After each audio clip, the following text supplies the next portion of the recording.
I believe we are in the golden age of the 22 long rifle cartridge. Now, it's definitely not the cheapest time in history to buy 22, but compared to recent years, it's definitely become more affordable and finally back in stock. But more importantly, there's a new wide variety of cartridges that have hit the market for precision 22 shooting, as well as concealed carry and personal defense shooting with the 22 long rifle cartridge, that's really taken it a step above just your traditional CCI mini mags, which was the golden standard.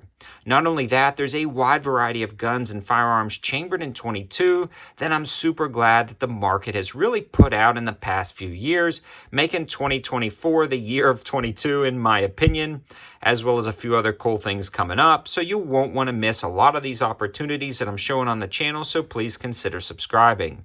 Before we get too far into it, I do want to give a huge shout out to today's channel sponsor and really what inspired me to make this video, Target Sports USA and their Ammo Plus membership service. If you sign up for that utilizing the link on the campsite page and it's your first time, you actually get something free with your first order, so definitely check it out.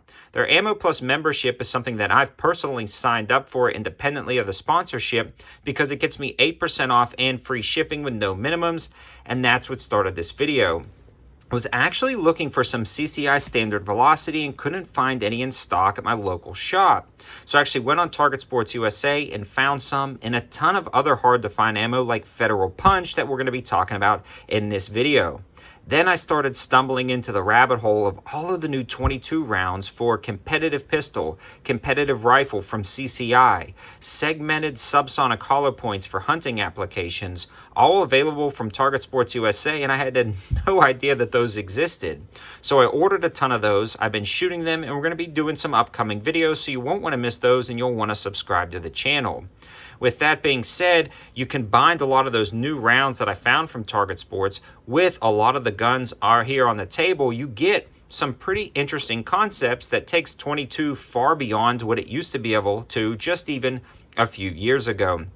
Now, Target Sports USA has no minimums when it comes to shipping, so when I added some of those to the cart, just a couple of boxes, when you're part of that Ammo Plus membership, I got that free shipping on just a few boxes with that 8% discount, so definitely worth checking out. Now, one thing I want to mention is I'm going to get a little bit controversial in this video with the 22 long rifle cartridge when it comes to concealed carry and personal defense, and that's actually what we're going to start this video off with in discussing some guns because of some recent guns that have just hit the market, including the Ruger LCP2 Light Rack.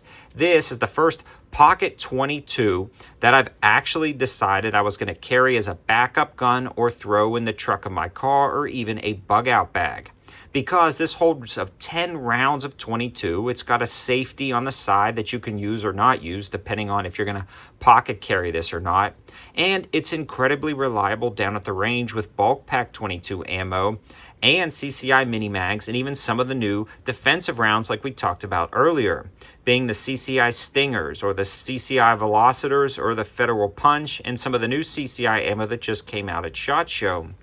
This really elevates the 22 for somebody who is ultra recoil sensitive and has no other option because they can't either rack a slide on a traditional pocket 380 or pocket 9, and they also can't necessarily handle the recoil. 10 rounds of Federal Punch is nothing to laugh at when you consider the alternative, which is nothing in your pocket. So this is a great option, and I'm really glad Ruger came out with this. A side note, if Ruger, if you're listening, which I know you're not, but if for some reason you see this video, come out with this gun in 32 ACP. Now, the other thing I want to mention is some of the mid-size or kind of micro compact 22s that are not necessarily going to be able to fit in your pocket, but great for a bug out bag, a prepping scenario, or different car applications and different personal defense applications, again, for somebody who's recoil sensitive. Something like the Kel-Tec P17 was almost unheard of 5 or 6 years ago. Something that was right at about $200, very reliable, threaded barrel in the box, fiber sights, and 16-round magazines with 3 magazines in the box. I mean, this was just unheard of, like I said, 5 or 6 years ago. Now, I can't remember when the P17 was released, but when it was, it definitely broke the mold, in my opinion. For the longest time when I got into guns about 14 years ago, there were just no 22s that had over 10 rounds. It was almost like a taboo. How dare a 22 long rifle hold more than 10 rounds in the magazine? Since then, the Taurus TX22 has come out as well, holding about 15 rounds, and it has a full-size grip for a more personal defense inside the home. A pick rail up front for a light, and threaded barrels out of the box. These things are becoming ultra reliable. So much so they offer different variations of this platform, including competition ones and more compact ones like you see here, with RMSC cuts to attach a red dot. Again, being incredibly affordable, well below $350. Now, this is a change in the industry where not necessarily the price is different, but what you get for the price is different. Having optics cuts on 22s, threaded barrels including standard so you don't have to buy extra adapters, and magazine capacities over 10 rounds is a great option.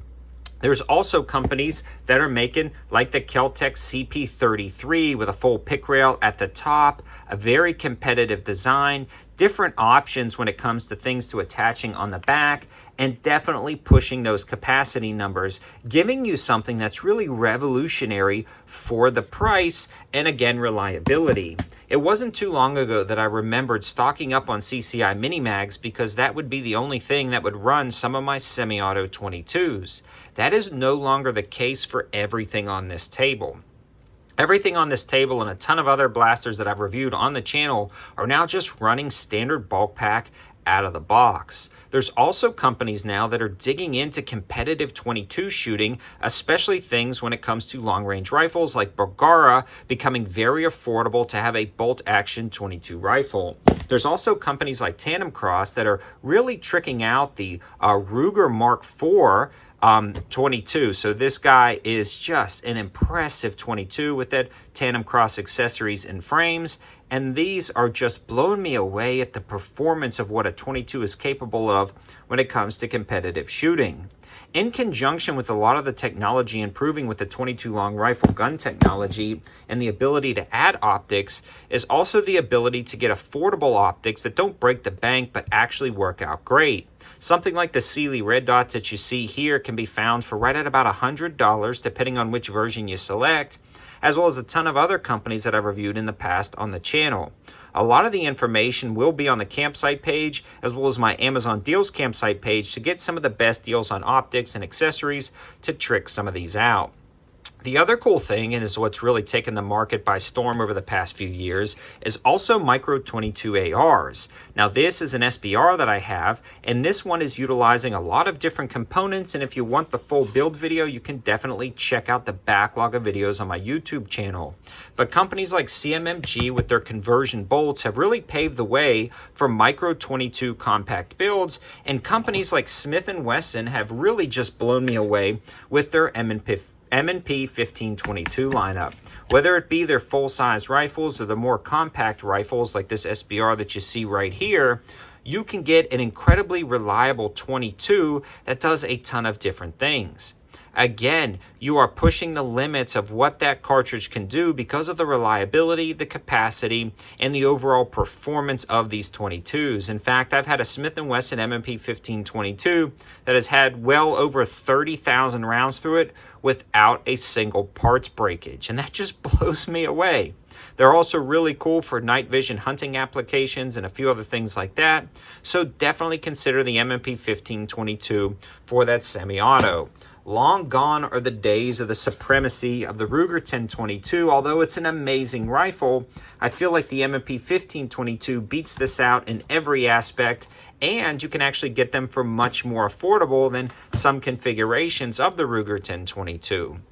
The company Heritage Rough Rider 22 series of single action 22s is also a very impressive option for right around the 100 bills. Now, some are going to complain about little odds and ends, but you can still grab a lot of these Heritages for right at about 100 bills. They work, they're accurate, and I love them, and there's a wide variety of configurations. Companies like NAA have really come out with some interesting micro-compact single-action revolvers over the years, and they're still coming out with new models. So I'm not necessarily saying anything 5 years or older is obsolete. In fact, I'm just saying that combine that older technology like the M&P 1522 that's been out for about 10 or 15 years and the Ruger, which has been out for well over 20 years, and with some of the more modern guns, you can really build out a 22 arsenal that's pretty darn impressive, especially for the money as well as the new rounds on the market. Like I said, long gone are the days of unreliable 22s, and 2024 is even set to be more exciting. I actually have a few projects with some CMMG uppers that are coming up. I just added this threaded barrel adapter to the LCP 22, and I'm also going to be trying out a wide variety of 22 rounds that have just hit the market for different types of testing and performance. So I'm really excited to just continue to work with the 22 long rifle cartridge, and that's why I personally think we're in the golden age of 22. Let me know your thoughts in the comments section below. What is the cheapest you've ever bought 22? Do you have a lot of 22s in your collection? And what did I get wrong in this video? Thanks for watching, guys, and thanks to Target Sports USA for sponsoring another one. Have a good one.